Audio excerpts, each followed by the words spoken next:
وقت کا عمل ہوتا ہے، صبح میں یہ کرو، دوپہر کو یہ کرو، شام کو یہ کرو، رات کو یہ کرو. اعمال ہے رات کے، اعمال ہے دین کے. جی ہاں. تو تندرستی اس لیے دی گئی ہے کہ زندگی کی ذمہ داریوں کو سیکھے، یاد کرے اور پوری کرے. اس کے لیے صحت دی گئی ہے، اس کے لیے فرصت دی گئی ہے کہ اپنی فرصت کو مقصدی زندگی میں لگاوے. خالی راحت ضروریات اس میں نہ لگاوے، بلکہ جو چیز مقصد ہے اس میں اس کو لگاوے، اپنی صحت کو، اپنی فرصت کو.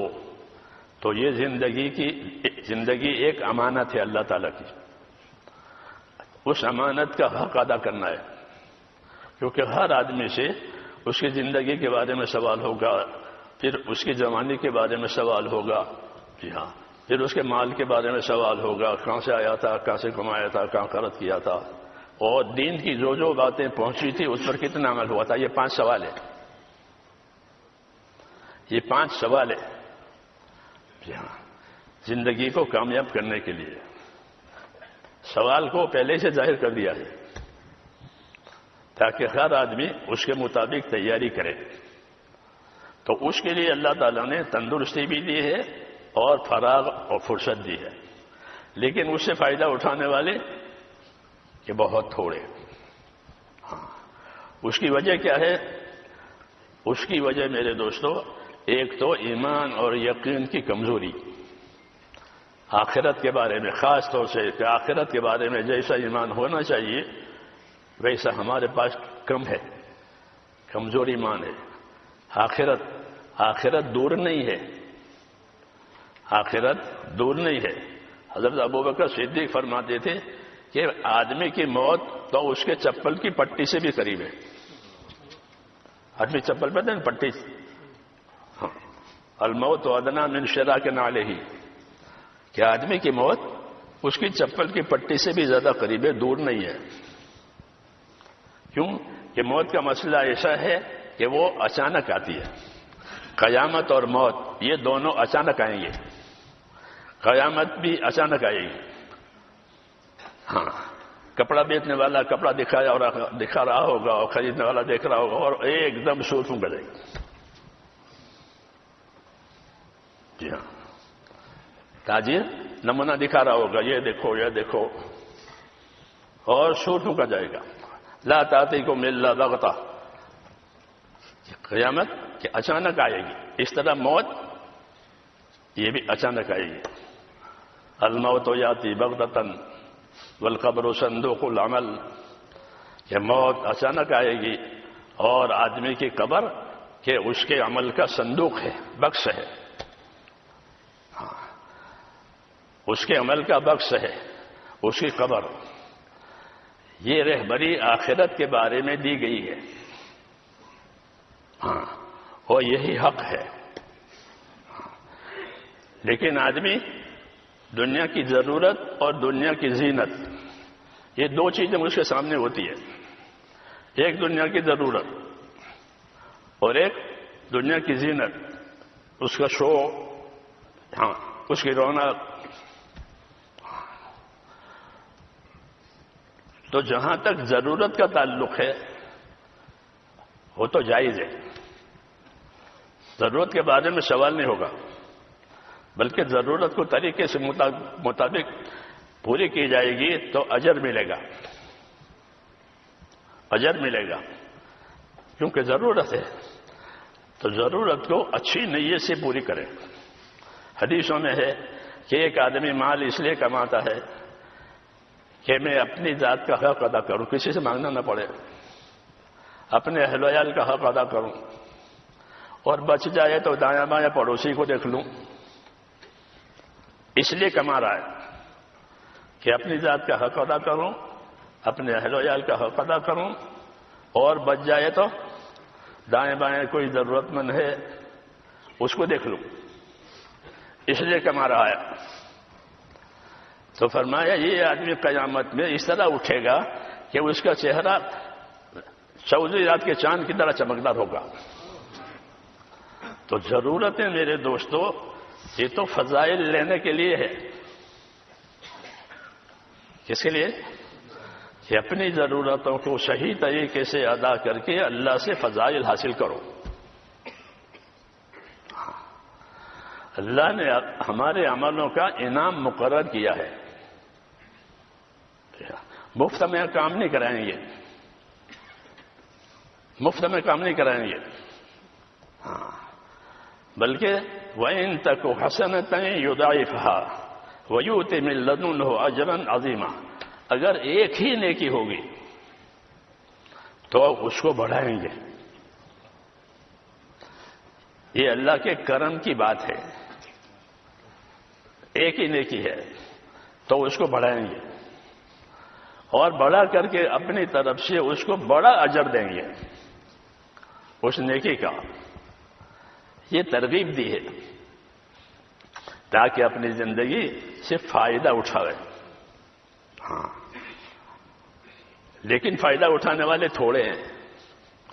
اس کی کیا وجہ ہے کہ دنیا کی زینت کو دھوکے میں ڈالتی ہے. دنیا کی رونق دوسروں کو دیکھے، حالانکہ ہم کو تعلیم یہ دی ہے کہ دین کے بارے میں اپنے سے اوپر والوں کو دیکھا کرو اور دنیا کے بارے میں اپنے سے نیچے والوں کو دیکھا کرو. اگر ایسا کرے گا تو اللہ کا شکر گزار بندہ قرار دیا جائے گا. ہاں، کہ دین کے بارے میں اپنے سے اوپر والا کہ فلاں بندہ ہے کہ در روز وہ نماز کو انتظار صلاۃ سے پڑھتا ہے. نماز پڑھنے کے بہت سے طریقے ہیں. انتظار صلاۃ سے نماز پڑھے، نماز کے انتظار میں بیٹھا ہے اور انتظار کے ساتھ نماز پڑھے. یہ اعلیٰ درجہ ہے کہ نماز انتظار کے ساتھ پڑھے. تو ان لوگوں کو دیکھیں جو نماز کو انتظار صلاۃ سے پڑھتے ہیں اور ان سے سبق لیں. یہ تعلیم ہے کہ دین کے بارے میں اپنے سے اوپر والے کو دیکھو اور دنیا کے بارے میں اپنے سے کمتر والوں کو دیکھو. اگر یہ کیفیت پیدا ہو گئی تو شکر گزار بنو گے. اور اگر اس کا الٹا کر دیا کہ دنیا میں جو ترقی کر رہے ہیں ان کو دیکھا کہ ہمارے پاس تو اتنا بھی نہیں ہے، اس کے پاس تو اتنا ہے، تو یہ ناشکری کی بات ہے. اللہ نے دنیا کے اسباب کو اور معیشت کے سامان کو اپنی حکمت سے تقسیم کیا ہے. کسی کو کم دیا، کسی کو زیادہ دیا، کسی کو عمر زیادہ دی، کسی کو عمر کم دی. نحن قسمنا بینہم معیشتہم فی الحیات الدنیا. ہم نے معیشت کو ان کے درمیان میں تقسیم کر رکھا ہے. یہ تقسیم ہے اللہ کی طرف سے اور حکمت سے تقسیم کیا ہے. اللہ جانتے ہیں کس کے لیے کون سی چیز اچھی ہے. ہاں، اس لیے اللہ کی حکمت پر بھی ایمان لانا چاہیے اور اللہ کی قدرت پر بھی ایمان لانا چاہیے کہ اللہ نے ایک کام یا ایک چیز ہم کو نہیں دی تو یہ نہیں کہ اللہ تعالیٰ کے پاس طاقت نہیں تھی، کہ اللہ کے پاس طاقت ہے پھر ہم کو کیوں نہیں دیے، کہ اس کی حکمت کا تقاضا ہے. اس کی حکمت کا تقاضا ہے کہ اس کو نہ دیا جائے، اس کے لیے بہتر نہیں ہے. کتابوں میں قصہ لکھا ہے کہ موسیٰ علیہ السلام کہیں جا رہے تھے، ایک آدمی کو دیکھا کہ وہ اپنی غریبی اور بے مائگی کی وجہ سے اپنے آپ کو ریت میں دبایا ہوا ہے، پہننے کا کپڑا نہیں ہے، اتنا محتاج ہے. اس نے موسیٰ علیہ السلام کو دیکھا تو لوگوں کی عادت ہے کوئی اللہ والا ہو تو اسے دعا کے لیے کہتے ہیں کہ میرے لیے دعا کرو، میری حالت دیکھو، میرے پاس کچھ نہیں ہے، ریت میں دبا ہوا ہوں. تو موسیٰ علیہ السلام کو رحم آیا، دعا مانگی اور دعا مانگ کر کے اپنے کام کے لیے روانہ ہو گئی. اللہ قدرت والے ہیں، اللہ کو بدلنے میں کیا دیر لگتی ہے. جس کے حالات بدلنے لگے. ہاں، دعا ایک طاقتور چیز ہے. لیکن مسلمانوں کو اپنی دعا کی طرف توجہ نہیں ہے. جی ہاں، کہ اپنے آپ کو دعا والا بناؤ کہ دعا سے بڑے بڑے کام ہوتے ہیں. اللہ نے دعا سے بڑے بڑے کام کیے ہیں. دعا مومن کا ہتھیار ہے. تو اس کے حالات بدلنے لگے. ایک زمانہ گزر گیا، پھر دوبارہ موسیٰ علیہ السلام کا گزر ہوا تو بہت لوگ جمع ہیں اور کچھ اپنا سر اٹھا اٹھا کر دیکھ رہے ہیں. فرمایا کیا قصہ ہے؟ عرض کیا کہ ایک آدمی ہے، اس نے شراب پی کر خون کیا ہے. شراب پی کر خون کیا ہے. اس خون کی سزا میں اس کو موت کی سزا دی جا رہی ہے. لوگ وہ دیکھ رہے ہیں.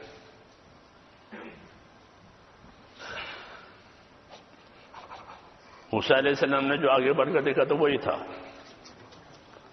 جس کے لیے دعا مانگی تھی. اللہ تعالیٰ نے موسیٰ علیہ السلام کو دکھایا کہ میں نے اس کی جو حالت رکھی تھی وہ اس حق میں بہتر تھی. یہ قصہ کتابوں میں لکھا ہوا ہے اور نیچے آیت لکھی ہوئی ہے، وَلَوْ بَسَطَ اللَّهُ رِزْقَ لِعِبَادِهِ لَبَغَوْا فِي الْأَرْضِ، کہ اگر اللہ تعالیٰ روزی ہر ایک کو بڑا بڑا کر دے تو یہ زمین میں بغاوت کرے. اس لیے اللہ تعالیٰ حکمت سے دیتے ہیں زندگی، حکمت سے دیتے ہیں روزی. ہاں،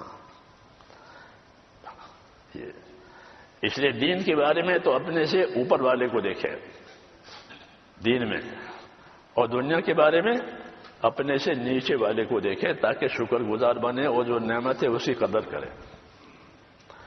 جتنی اللہ تعالیٰ کی نعمتیں ہماری طرف متوجہ ہیں وہ نعمتیں بھی ہیں اور امانتیں بھی ہیں. وہ ہماری اپنی نہیں ہے، وہ اللہ کی امانتیں ہیں. آنکھ ہو، کان ہو، ہاتھ پاؤں ہو، تندرستی ہو، مال ہو، اولاد ہو، یہ کیا ہے؟ یہ اللہ کی امانتیں ہیں. جس طرح یہ اللہ کی نعمتیں ہیں اور بندہ چاہتا ہے کہ مجھ کو یہ ملے تو ٹھیک ہے اللہ دیتے ہیں، لیکن اس کی دو حیثیتیں ہیں. ایک حیثیت اس کی یہ ہے کہ یہ اللہ کی نعمت ہے، دوسری حیثیت اس کی یہ ہے کہ یہ اللہ کی امانت ہے. یہ امانت کیوں دی ہے؟ یہ امانت اس لیے دی ہے کہ اس سے حقوق ادا کرنے ہیں. امانت صرف سنبھالنے کے لیے نہیں ہوتی، ہاں، بلکہ امانت اس لیے ہے کہ اس سے حقوق ادا کیے. جیسے نوکروں کو بہت سی چیزیں دیتے ہیں، گاڑی بھی دیتے ہیں، بندوق بھی دیتے ہیں پولیس والوں کو، تو یہ نعمتیں ان کو دی ہے کیوں؟ اپنی ذمہ داری کا حق ادا کرنے کے لیے یہ ہے.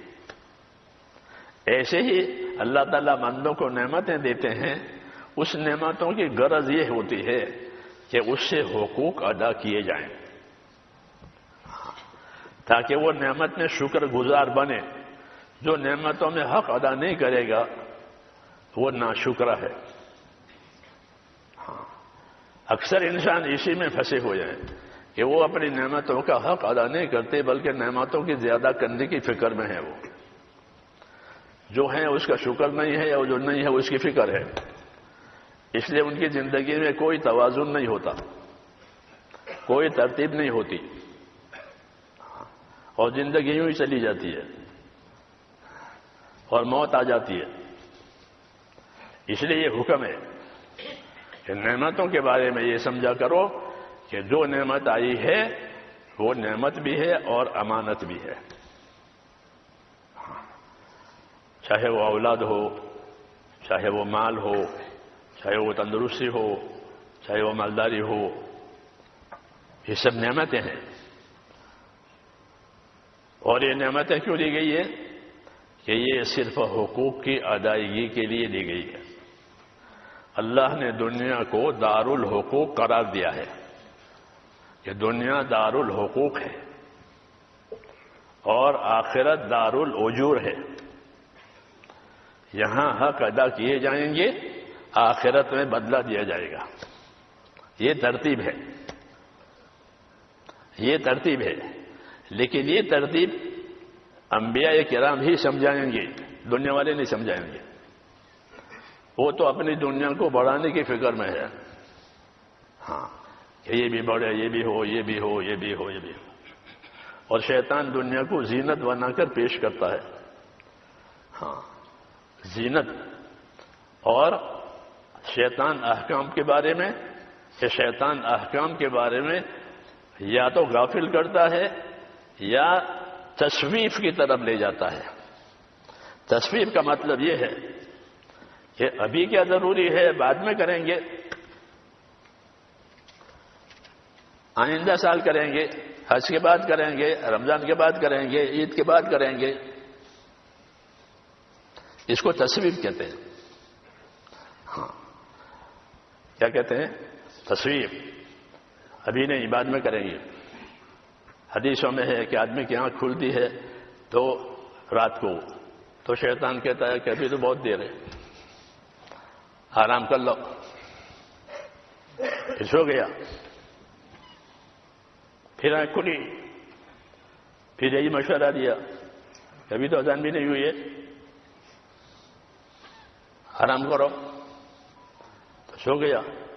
یہ اس کو سلایا یہاں تک کہ سورج نکل آیا، اور یہ جگہ ہے، حدیثوں میں ہے کہ شیطان نے اس کے کان میں پیشاب کیا ہے، اس لیے اس کی زندگی میں نحوست رہے گی۔ کیا رہے گی؟ نحوست کہتے ہیں بے برکتی کو۔ اس کی زندگی میں اس سستی کی وجہ سے نحوست رہے گی، اچھائی کے کاموں کی طرف دل نہیں لگے گا، ہاں اچھائی کے کاموں کی طرف دل نہیں لگے گا، اس کا یہ اثر ہے۔ یہ کیوں پیدا ہوا؟ کہ کام کو اپنے وقت سے ٹال دیا کہ ابھی نہیں بعد میں، تو یہ کیفیت ہے، اس سے بہت سے حقوق برباد ہو جائیں تصویف کی وجہ سے۔ ابھی نہیں بعد میں لوگوں کے حقوق ہوتے ہیں لین دین کے، وہ بھی کہ کہاں کھا کے مر تھوڑے گئے ہیں، دے دیں گے، ایسا کرتے ہیں، ایسا کہتے ہیں کہ کھا کے مر گئے ہیں دیں گے، حالانکہ پھر دیتے نہیں ہیں، وہ مر جاتے ہیں۔ یہ تصویف ہے، اس کو ابھی نہیں بعد میں، ابھی نہیں بعد میں۔ علماء نے لکھا ہے اکثر جہنم میں جانے والے اس راستے سے جہنم میں جائیں گے، تصویف کے راستے سے، ابھی نہیں بعد میں، ابھی نہیں بعد میں، ابھی نہیں بعد میں، نہ اللہ کے حق ادا کر پائیں گے نہ مخلوق کے حق ادا پائیں گے۔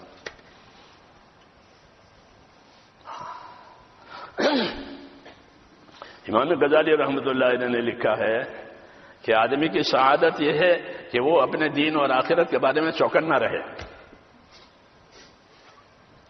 ایسا رہے جیسے اپنے مال کے بارے میں چوکنا رہتا ہے کہ مال پر کوئی ہاتھ نہ ڈالے، مال ضائع نہ ہو جائے، ہاں کہ زندگی کی ضرورت کا سامان ہے مال۔ تو جس طرح مال کے بارے میں یہ ذہن ہے کہ کسی کا ہاتھ اس پر نہ پڑے، یہ میرے ہاتھ سے نہ چلا جائے، ایسے ہی فرمایا کہ آدمی کی سعادت یہ ہے کہ وہ اپنے دین کے بارے میں چوکنا رہے۔ آدمی کی سعادت ہے یہ کہ دین اور دین کے کوئی کام دین کا میرے ہاتھ سے نہ چھوٹے، دین کا کوئی بھی کام چھوٹا نہیں ہے، کوئی کام چھوٹا نہیں ہے، ہر عمل کا اللہ کے یہاں ایک درجہ ہے۔ جیسے مشین کے پرزے ہوتے ہیں نا، کوئی پرزہ چھوٹا ہوتا ہے، کوئی پرزہ بڑا ہوتا ہے، ہر ایک کی وہاں جگہ ہے، اسی سے مشین صحیح چلے گی۔ ہاں ایسے ہی میرے دوستو دین کے جتنے اعمال ہیں کوئی عمل چھوٹا نہیں ہے، ایمانیات کے اعمال، عبادات کے اعمال، اخلاق کے اعمال، ہر لائن کے اعمال ہے، اور ان اعمال میں کوئی عمل چھوٹا نہیں ہے، کوئی نیکی چھوٹی نہیں ہے۔ حدیثوں میں ہے کہ لا یحقرن من المعروف شیئا، کسی نیکی کے کام کو کبھی ہلکا مت سمجھنا۔ کیا مطلب ہے؟ اس کو ہلکا سمجھ کر چھوڑ دیا، اس میں کیا ہے؟ یہ نہیں یہ تو زندگی کی اصلی کمائی ہے. ہاں، نیکی تو زندگی کی اصلی کمائی ہے. نیکی کے لیے تو زندگی دی ہے، یہ تو زندگی کی اصلی کمائی ہے. اس لیے حدیث پاک میں یہ کہا کہ یہ دو نعمتیں بڑی ہیں اور اس سے فائدہ اٹھانے والے تھوڑے ہیں. ایک تندرستی اور ایک فرصت. اللہ تعالیٰ نے انبیاء کرام کو اسی لیے بھیجا ہے تاکہ زندگی کی ترتیب قائم کریں. ہاں، نبی کے ذمہ ہوتا ہے زندگی کا عمل اور عمل کی نیت اور عمل کی ترتیب یہ سمجھانا نبی کے ذمہ ہے. عمل کی نیت اور عمل کی ترتیب. اگر یہ باتیں نہیں ہوگی تو زندگی ایسے چلی جائے گی. اس لیے اللہ تعالیٰ نے نبیوں کے ساتھ علم کو بھی اتارا ہے. مال، دولت، فوج، یہ باتیں نبیوں کے ساتھ نہیں ہوتی. ان کی اپنی ذات ہوتی ہے بس، اور یہ چیزیں ہوتی ہیں. وہ یہی چیزیں لے کر کے آتے ہیں تاکہ لوگوں کو زندگی ذمہ داری سمجھائے کہ زندگی کی کیا ذمہ داری ہے. کیونکہ دنیا ذمہ داریوں کی پورا کرنے کی جگہ ہے اور آخرت بدلہ پانے کی جگہ ہے. جو زندگی کی ذمہ داری پوری کرے گا وہ بدلہ پائے گا. آخرت کے بدلے میں اور دنیا کے بدلے میں فرق ہے. دنیا بھی بدلہ ملتا ہے. آپ نے کسی کو نوکر رکھا، کسی سے کام کرایا، اس نے آپ کا کام پورا کیا، آپ اس کو دیں گے. محنت کا بدلہ معاملہ ہے. اللہ بھی دے گا آخرت میں، لیکن آخرت کے بدلے میں اور دنیا کے بدلے میں فرق ہے. یہ کیا فرق ہے؟ کہ یہ فرق ہے کہ آخرت میں جو بدلہ ملے گا وہ باقی رہنے والا بدلہ ملے گا اور بڑھا چڑھا کر ملے گا. اللہ کی ترتیب ہے. کیونکہ اللہ تعالی نے بندوں کو کمزور پیدا کیا ہے. خلق الانسان ضعیفا، یہ فرمایا کہ بندہ کمزور پیدا کیا گیا ہے. ہاں، اللہ جانتے ہیں، وہی پیدا کرنے والے ہیں، تو وہ اس بات کو جانتے ہیں. اس لیے اللہ تعالیٰ نے ذمہ داریوں میں آسانیاں رکھی ہے کیونکہ بندے کمزور ہیں. ہاں، کمزور ہیں. ایک حاجت پوری نہ ہوئی تو آدمی پریشان ہو جائے گا کہ پیشاب رک گیا،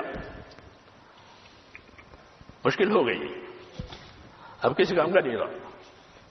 کیا ہو گیا؟ کیا پیشاب نہیں ہوا؟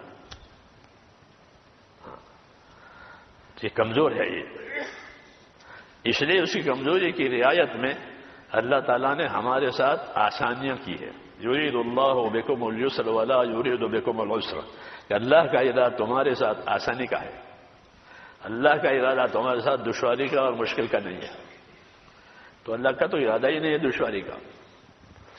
پھر دین جو بھاری پڑ رہا ہے اور مشکل لگ رہا ہے، اس کی کیا وجہ ہے؟ کہ اپنے آپ کو دین کے قابل نہیں بنایا. ہاں، اپنے آپ کو دین کے قابل بناؤ، پھر دین آسان ہو جائے گا. بلکہ زندگیوں میں برکت ہو جائے گی. پہلے زمانے کے لوگوں کی باتیں سنتے ہیں کہ امام شافعی رحمۃ اللہ علیہ رمضان میں 61 قرآن شریف ختم کر دیتے. آج حساب کرے یوں تو کہ ایسا نہیں ہو سکتا. حساب والے ہیں نا سب کہ ایسا 61 قرآن کہاں ختم، انہوں نے ختم کیے اور اتنے دفعہ ختم کیے تاریخ میں آ گیا. کہ کوئی کام ایک آدھ دفعہ کرے تو وہ تاریخ میں نہیں آتا. آتا ہے ایک آدھ دفعہ کوئی کام کیا وہ تاریخ میں نہیں آتا، اسے تاریخ نہیں بنتی. تاریخ تو زندگی کے مسلسل کاموں سے بنتی ہے، اچھی اور بری، اسے تاریخ بنتی ہے. تو انہوں نے یہ کام ایک آدھ دفعہ کیا ہو، اتفاقی طور پر ہو گیا ہو، ایسا نہیں ہے، بلکہ کیا ہے. اور یہ وجہ ہے زندگی جو ہے وہ لمبی نہیں ہوتی. زندگی کی مثال ایسی ہے جیسے ربر رنگ ہوتی ہے نا، وہ تو ہے تو وہ رنگ اتنے، لیکن وہ لمبی ہو جاتی ہے اور سکڑ بھی جاتی ہے. ایسی زندگی ہے کہ اگر اسے کام لو تو یہ لمبی ہو جائے گی. ہاں، یعنی سارے کام ہو جائیں گے. ہاں، جس کام کا ارادہ کیا اور جس کام کے لیے محنت کی وہ دعا مانگی، اللہ وہ کام کر دیں گے. اسی زندگی میں، دوسری زندگی نہیں ہے. تو زندگی کو ایسا بنایا ہے جیسے ربر رنگ، اور لمبی کرو تو لمبی ہو جائے، چھوڑ دو تو چھوڑ. ایسے دین کے کاموں کو چھوڑ دو تو پھر زندگی سکڑ کر کھانے پینا کی رہ جائے گی بس. اس لیے میرے دوستو، ہمارے پاس اللہ تعالیٰ کا دین جو ہے وہ اللہ کی ایک بڑی امانت بھی ہے اور بڑی نعمت بھی ہے. بڑی نعمت، قرآن بڑی نعمت، اللہ کا رسول بڑی نعمت، اللہ کے احکام بڑی نعمت، نبی کریم صلی اللہ علیہ وسلم کی سنتیں بڑی نعمت. یہ نعمتیں ہمارے پاس ہیں، لیکن اس کا سیکھنا سکھانا ہوتا نہیں. دنیا کی باتیں سیکھتے ہیں تو ہم منع نہیں کرتے دنیا کی باتیں سیکھنے سے، لیکن اپنی ذمہ داری کو پورا کرنے کے لیے ایمان کے ساتھ ضروری علم ہونا چاہیے. ایمان اور علم کے بغیر زندگی کچھ نہیں ہے. ایمان نہیں ہوگا تو کفر ہوگا، علم نہیں ہوا تو پھر جہالت ہوگی. ہاں، دنیا ایسی ہے کہ ایک چیز نہ ہوئی اس کے دوسری آ جائے گی. رات نہیں تو دن، دن نہیں تو رات، اندھیرا نہیں تو اجالا، اجالا نہیں تو اندھیرا. اللہ نے دنیا کو ایسا بنایا. وَمِن كُلِّ شَيْءٍ خَلَقْنَا زَوْجَيْنِ لَعَلَّكُمْ تَذَكَّرُونَ. ہم نے دنیا کو ہر چیز کا جوڑا جوڑا بنایا. اندھیرا اجالا، رات دن، تندرستی بیماری، دوستی دشمنی، اس جوڑا بنایا. ایک ہوگی دوسری نہیں ہوگی، یہ جوڑ ایسا بنایا ہے. تو اگر علم نہیں ہوگا تو کہ جہالت ہوگی. ایسے نہیں کہ علم بھی نہ ہو جہالت بھی نہ ہو، کیسے نہیں ہوتا. کہ علم نہیں جہالت، عمل نہیں تو غفلت، عمل نہیں ہے تو غافل ہے. علم و ذکر جو تبلیغ میں ہے اس کا کیا مطلب ہے؟ علم اور ذکر، علم کہ اللہ تعالیٰ کے حکموں کا علم، اس کے طریقوں کا علم، اس کے استعمال کرنے کے طریقوں کی خبر، یہ ذمہ داری ہے ہر وقت کی. اس کو ملحوظ رکھیں گے تو دین بنے گا. ہاں، نبی طریقوں کا ذمہ دار ہوتا ہے. احکام تو خدا کی طرف سے آتے ہیں، احکام تو آسمان سے آئیں گے. اور نبی ان حکموں کے پورا کرنے کے طریقے بتائیں گے. ایسے طریقے بہت ہیں، آسانی کے لیے بہت طریقے. جس کوئی بڑی جگہ ہوتی ہے تو اس کے بہت دروازے ہوتے ہیں، یہاں سے بھی آؤ، یہاں سے بھی آؤ، یہاں سے بھی آؤ. آسانی اس میں ہے. جی ہاں، ایک ہی دروازہ ہو، ایک ہی سیڑھی ہو تو پریشانی ہو جائے. ایسے ہی دین میں طریقے بہت زیادہ ہیں، کیونکہ حالات مختلف ہیں. تو ہر حال کے لیے ایک طریقہ، تاکہ کوئی حال دین سے باہر نہ ہو جائے. ہر عمل دین کے دائرے میں رہے. اس کے لیے اللہ تعالیٰ نے ایمان کے ساتھ علم کو مسلمانوں کو دیا ہے کہ وہ اتنا علم سیکھے کہ ان کو ہر حال کے حکم کی خبر ہو اور اس حکم کے پورا کرنے کا طریقہ معلوم ہو. ہاں، بعض طریقے ضروری ہوتے ہیں، بعض طریقے سنت ہوتے ہیں، بعض طریقے مستحب ہوتے ہیں. وہ سب سیکھنے کے لیے، اس سے زندگی دینی بنتی ہے، نہیں تو عادت اور رواج. اگر یہ طریقے نہیں ہوئے تو ان کی عادت ہے، ان کا رواج ہے، یہ کرتے ہیں.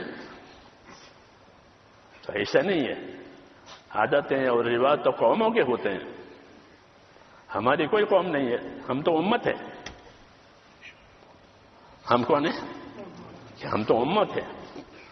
امت کا کیا مطلب ہے؟